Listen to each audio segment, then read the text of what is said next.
हरिओम। संसार में हर व्यक्ति दोष देखने में माहिर है। आप में लाख अच्छाइयाँ होंगी, लेकिन एक जरा सा भी दोष हो गया, आपसे त्रुटि हो गई तो त्रुटि हाईलाइट हो जाएगी। वो जो लाख अच्छाई हैं वो गौड़ हो जाएंगी और मुख्य हो जाएगा वो आपका दोष। तो ये मनुष्य की प्रकृति है। एक सफ़ेद चादर लो आप और तानो उसको, यदि उसमें एक जरा सा भी स्पॉट है तो पहले दृष्टि जाएगी उस स्पॉट पे, उस धब्बे पे। वो पूरी चादर सफ़ेद बाद में दिखेगी, पहले वो धब्बा दिख जाएगा। धब्बा हो सकता पूरी चादर की एरिया का 5% हो, लेकिन वो 5% हाईलाइट हो जाता है वो धब्बा, और 95% जो सफ़ेद कोरी चादर है उस पर दृष्टि बाद में पड़ती है। तो ये मनुष्य की प्रकृति है, इससे न कोई बचा है संसार में और न बच पाएगा। गुरु हमें दृष्टि देता है कि कैसे इससे बचें। आपने जीवन खपा दिया अपने परिवार के लिए, समाज के लिए, भाई बंधु के लिए, लेकिन फिर भी आप डायरेक्ट या इनडायरेक्ट, प्रत्यक्ष या अप्रत्यक्ष रूप से कहीं ना कहीं दोषी ही पाए जाएंगे। आप में कमियां ही पाई जाएंगी। आप भले ही समझते हो कि हमने अपना सब कुछ कुर्बान कर दिया, हमने सारी अपनी जवानी इन पे लगा दी। आदमी अपनी नज़र से सोचता है, अपने दृष्टिकोण से, औरत अपने दृष्टिकोण से सोचती है, और सभी कर रहे हैं, लेकिन फिर भी एक दूसरे से कोई संतुष्ट नहीं है, क्योंकि ना संतुष्टि के बारे में जाना है, ना ही दोष दृष्टि कैसे निवृत्त हो इसके बारे में जाना है। इसीलिए कमियां हैं, इसीलिए खामियां हैं, इसीलिए चिड़चिड़ है, इसीलिए झगड़े हैं, इसीलिए कलह है। हमने उसके रूट कॉज को समझा ही नहीं है। दोस्तों, लोग आदमी ने चांद में भी देख लिया, चांद में दाग हैं। तो आदमी की प्रवृत्ति है दोष देखना। हम अपनी दृष्टि में, अच्छा एक बात और भी है, आप व्यक्तिगत रूप से अपनी इंडिविजुअल आइडेंटिफिकेशन में अपने आप को देखते हैं तो देखते हैं आपने शायद पवित्रता से काम किया है। आपने घर के लिए, समाज के लिए, परिवार के लिए आपने किया है। आप स्त्री हैं तो, आप पुरुष हैं तो, आपने अपनी जगह अपना भरसक प्रयत्न किया है कि अगला संतुष्ट रहे।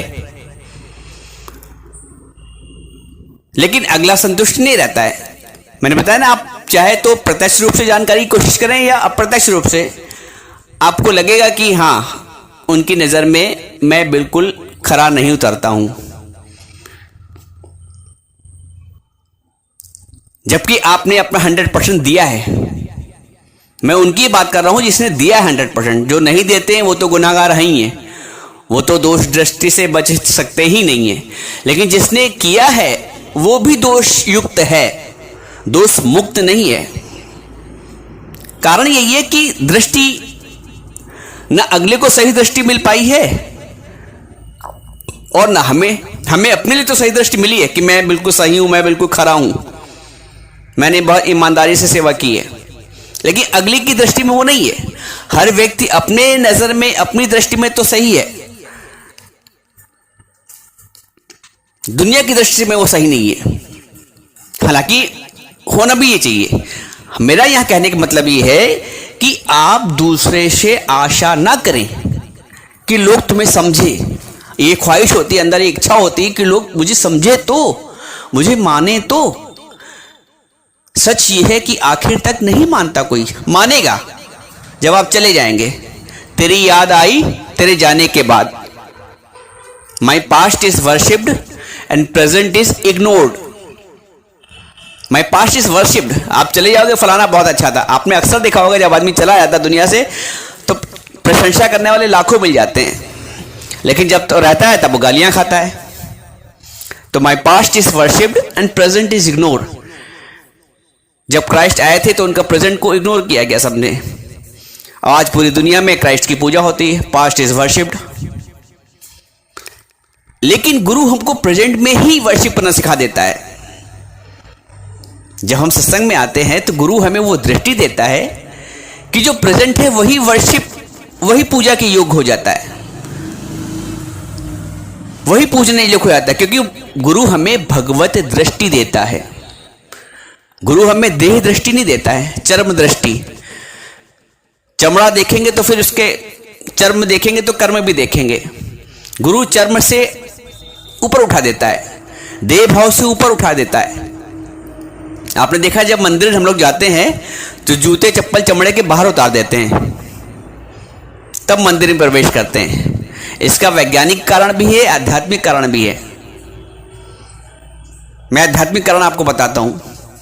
जिस तरह चमड़े के जूते चप्पल बाहर उतार दिए तब मंदिर में प्रवेश किया, इसका आशय यह है यहां पे कि चमड़ा मीन्स जैसे वो जूते चप्पल चमड़े के हैं वैसे शरीर भी चर्म का बना हुआ है। तो जैसे जूते चप्पल ये प्रतीकात्मक है। हम प्रतीकों में फंस के रह गए, हमने मूल भाव को जाना ही नहीं। तो जैसे वो जूते चप्पल बाहर उतारे वैसे हमें अपना देह भाव भी छोड़ना पड़ेगा, तब मंदिर में प्रवेश करना पड़ेगा। मैं कुछ नहीं, लेकिन हम शरीर के सहित परमात्मा को प्राप्त करने का प्रयास करते हैं। सांप भी अपना केचुल परिवर्तन कर देता है, छोड़ देता है। गुरु भी हमें देह भाव से ऊपर उठाता है। तुम आत्मस्वरूप हो, तुम ज्ञान स्वरूप हो।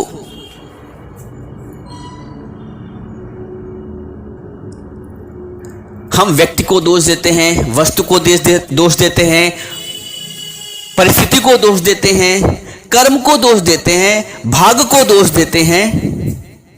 जीवन भर दोष ही देते रहते हैं। अरे हमारे ही कर्म ऐसे थे तभी ऐसा हुआ है, अरे हमारे ही भाग ऐसे थे तो ऐसा हुआ है। तो भाग्य को भी दोष देते बड़े जल्दी। सफल हो गए तो मैंने किया है, और फेल हो गए, असफल हो गए, अरे भाग में नहीं था, तुरंत भाग पे। तो जीवन भर हम एक दूसरे पे का दोष देख रहे हैं। व्यक्ति इसलिए कोई किसी से खुश नहीं है। पत्नी जीवन भर, एक महिला है दिन भर घर में खपी रहती है सबको खुश करने के चक्कर में, और जरा सा दाल में नमक कम हो गया तो अगले ने ऐसे आंख उठा के देखा जैसे बहुत बड़ा गुनाह हो गया।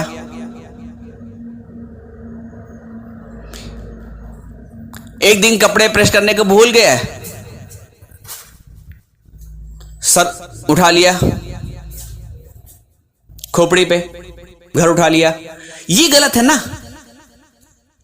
आदमी ने जीवन भर कमा कमा के खिलाया, कमर अपनी टेढ़ी करता है, ऑफिस जाता है तो बॉस की सुनता है, दुकान जाता है तो उसको ऐसी परिस्थितियां झेलनी पड़ती हैं, और घोड़ा बन के मेहनत करता है बेचारा। लेकिन कभी कोई कमी हो गई तो अगला नहीं समझता है, क्योंकि ज्ञान नहीं है। स्त्री दिन भर घर में खपी रहती है, और जरा सी मैंने बताया दाल में नमक की कमी हो गई या नहीं पड़ा तो उसमें भी घर उठा लिया सर पे, क्योंकि ज्ञान नहीं है। पुरुष ने जीवन भर साथ दिया, अभी भी लगा हुआ है, मान लीजिए वृद्धावस्था कारण नहीं हो पाती है मेहनत, वो थोड़ा आराम चाहता है, तो हम समझें उस बात को। या वो ऑफिस से हो सकता बॉस की फटकार सुन के आया हो, कोई काम ना हो पाया हो, मन से परेशान हो, आपने उसकी मना स्थिति को समझा नहीं, आप घर में अपना हिसाब से उसको डील करने लगे। तो समझना आवश्यक है। दोष देखना, दोष दृष्टि का निवारण होना आवश्यक है। यदि शांति चाहिए पारिवारिक माहौल में तो दोष दृष्टि का निवारण होना आवश्यक है। इसलिए बोला गया आपस में एक दूसरे से प्रेम जब होगा ना, जब निष्कामता होगी, स्वार्थ होगा तो प्रेम नहीं होगा, क्योंकि जब तक स्वार्थ पूरे हो रहे हैं तब तक लोग मान रहे हैं, और जब स्वार्थ नहीं पूरे हो पाते हैं तो फिर कोई मानता भी नहीं है। तो वो जो जिसको हम उस वक्त प्रेम कह रहे थे वो प्रेम नहीं था, वो स्वार्थ था। प्रेम निस्वार्थ है, निष्काम है। निष्काम प्रेम का बड़ा महत्व है। तो अगर हम पति हैं तो अपनी पत्नी से निष्काम प्रेम करें। कभी भूल चूक ऊंच नीच हो जाती है तो क्षमा करें, इग्नोर करें और ऐसे बर्ताव करें ऐसे कुछ हो ही नहीं।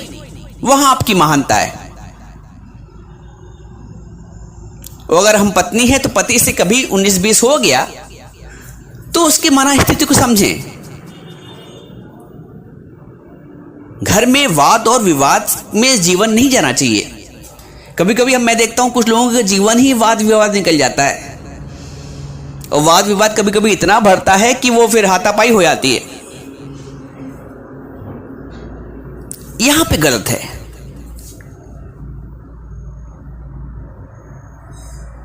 क्योंकि समझा नहीं दूसरे को।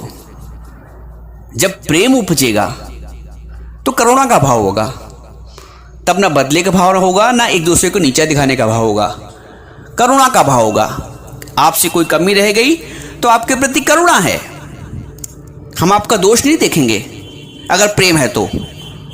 और प्रेम नहीं है तो 100 अच्छाइयां होते हुए भी हम एक बुराई निकाल के मूड ऑफ कर लेंगे। मूड ऐसा ऑफ हो जाता है लोगों का जरा सी छोटी छोटी बातों पे। काम होते होते रुक जाता है, काम होते होते बंद कर दिया जाता है, भैया मूड ऑफ हो गया। तो मूड के क्या हम गुलाम हैं? मूड ने हमसे कहा चाबी भर दी कि तुम दुखी हो जाओ तो मैं दुखी हो गया। अरे मूड मुझसे है, मैं चेतन स्वरूप हूं। मूड तो जड़ है, मन भी जड़ है, बुद्धि भी जड़ है।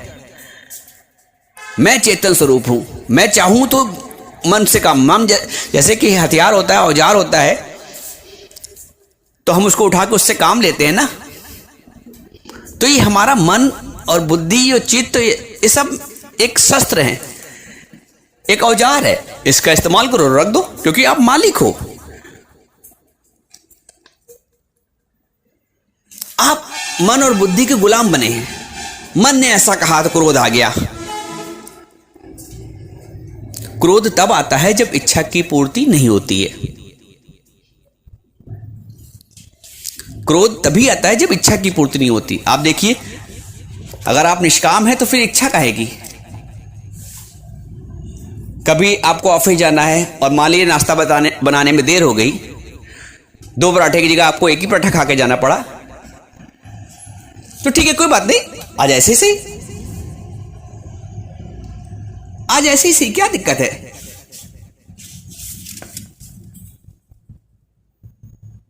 ये है प्रेम, ये है करुणा। और ये करुणा का भाव अंदर भरा हुआ है, हमें जागृत करना पड़ता है। जब तक करुणा का भाव जागृत नहीं होगा तब तक प्रेम भी नहीं होगा। प्रेम और करुणा एक दूसरे से परस्पर हैं। हमारे स्वार्थ के जितने भी संबंध हैं वो सब दुख देने वाले हैं। स्वार्थ के जितने भी संबंध हैं सब देने वाले हैं। और जब स्वार्थ की पूर्ति नहीं होती तो क्रोध उत्पत्ति होता है। भगवान भी गीता में अर्जुन से समझाते हैं, क्रोधाति भवति सम्मोहा, सम्मोहात् स्मृति विभ्रमा, स्मृति भंशात् बुद्धिनाशो, बुद्धिनाशात् प्रणश्यति। क्रोध होने पर स्मृति विभ्रम हो जाती है। पहली बात तो क्रोध किसको आता है? जो मूढ़ स्वभाव वाला, मूढ़ बुद्धि वाला है। जो मूढ़ भाव वाला है उसको क्रोध आता है, और उस मूढ़ भाव से स्मृति का भ्रम हो जाता है, और स्मृति भ्रम होने से बुद्धि का नाश हो जाता है, और बुद्धि का नाश होने से मनुष्य का पतन हो जाता है। क्रोधाति भवति सम्मोहा, सम्मोहात् स्मृति विभ्रमा, स्मृति भंशात् बुद्धिनाशो, बुद्धिनाशात् प्रणश्यति। जो मूढ़ बुद्धि वाले हैं उनको क्रोध होता है। मूढ़ बुद्धि मीन्स अज्ञान। जो ज्ञानी है, जिसने चीजों को समझ लिया है, उसको क्रोध नहीं आता है। मैं अपनी बताता हूं, जब युवावस्था ही थी, छोटा ही था, 15-16 साल का, पढ़ता ही था, उस वक्त कई बार ऐसा हुआ कि लोगों ने बहुत सताया। कोई पीछे से आके बिल्कुल शरीर को हिला गया मेरे, तो आम उसमें देखा जाए तो ये आदमी क्या करो यार, क्रोध आ जाता है। परंतु जो अगला मेरे को देखता था वो कहता था यार तुम्हें क्रोध नहीं आता है, वो तुमको आके ऐसा बोल के चला गया, तुमको ऐसे करके चला गया, तुम्हें क्रोध नहीं आता है। क्रोध को प्रभु ने शांत कर दिया है, क्रोध को गुरु ने शांत कर दिया है। और क्रोध कब, मैंने बताया गीता में क्या लिखा है, क्रोधाति भवति सम्मोहा। सम्मोहा मीन्स यहां पे तात्पर्य है कि मूढ़ भाव, अज्ञान, अज्ञान से क्रोध उत्पन्न होता है। जब आपको ज्ञान होता है तो क्रोध खत्म हो जाता है। जो क्रोध खत्म हुआ है तो जो पारिवारिक जीवन है कितना सुखमय होता है। एक क्रोध ही है जो परिवार को विघटन के रास्ते पे ले आता है। परिवार को विघटन से बचाना है तो क्रोध से बिल्कुल दूर, क्रोध की जगह गुरु प्रेम उत्पन्न कर देता है। आज से आप प्रेम करिए, किसी भी परिस्थिति में हो। मैंने बताया ना, अगर 2 पराठे खा के जाते हैं, 1 पराठा ही बन पाया, देर हो रही है, तो आप उसमें भी थैंक यू प्रभु का, उसमें भी थैंक यू पत्नी जी का। ठीक है, आज एक सही, आज प्रभु की मर्जी एक की है।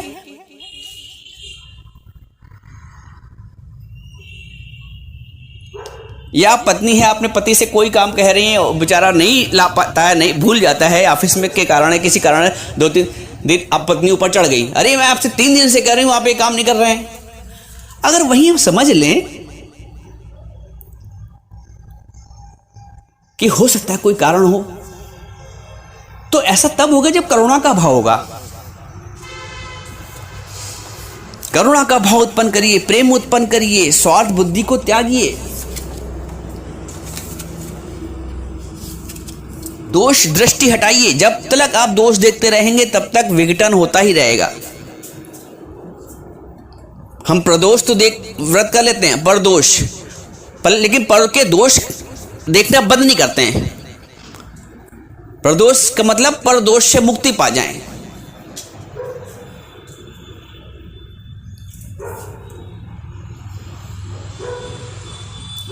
जपजी साहब ने, नानक जी ने बोला है, कीटा अंदर कीट करी, दोषी दोष धरे।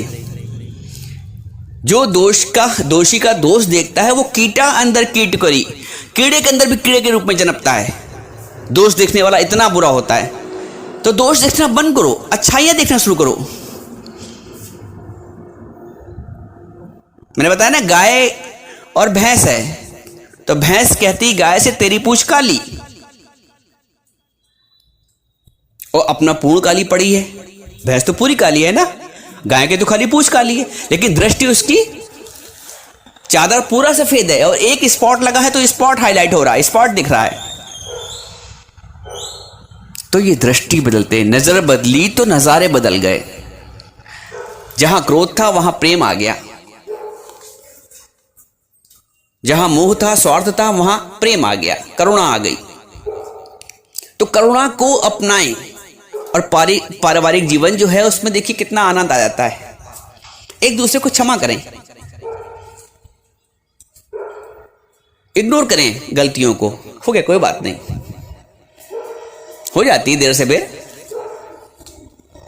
लेकिन हम चिल्लाने लगे, अक्सर आता है मर्द चिल्लाने लगता है, देर होती है तो पारा हाई हो जाता है, या आदमी को आने में देर हो गई तो औरत का वहीं पे समझौता करना है, वहीं पे मन को समझाना है, और चीजों को सही समझने की कोशिश करना है। हम बिना चीजों को सही समझे ही निर्णय ले लेते हैं। निर्णय लेने में इतनी उतावलापन नहीं, चीजों को समझें।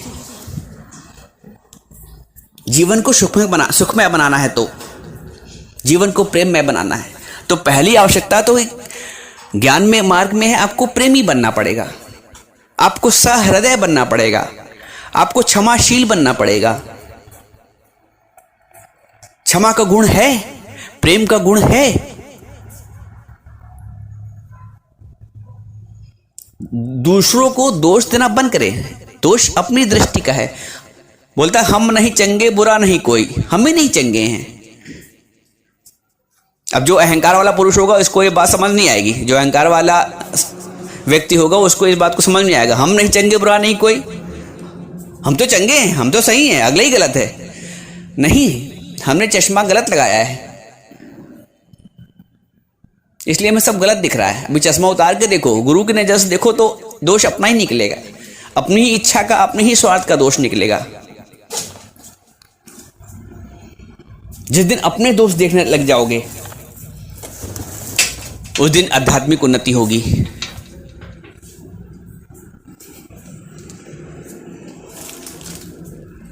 अभी अंदर से प्रेम उत्पन्न हो, भगवत दृष्टि हो, सर्वत्र प्रभु ही है ना, इस रूप में भी है। तो जब मीरा जी के पास वो नाग भेजा गया, बोली आया जब काला नाग, बोली धन्य मेरे भाग, प्रभु आए आज सांप के लिबास में। तो सांप को भी उसने भगवान देखा, प्रभु देखा। आया जब काला नाग, बोली धन्य मेरे भाग्य, प्रभु आए आज सांप के लिबास में। तो नाग में भी, सांप के में भी प्रभु को देख रही है। हम क्या इंसान में प्रभु को नहीं देख सकते हैं? ये दृष्टि गुरु देता है, देखने वाली, प्रभु देखने वाली दृष्टि गुरु देता है। इसलिए रोज का सत्संग सुनते रहिए और इस दृष्टि को, इस विवेक के नेत्र को जागृत करिए।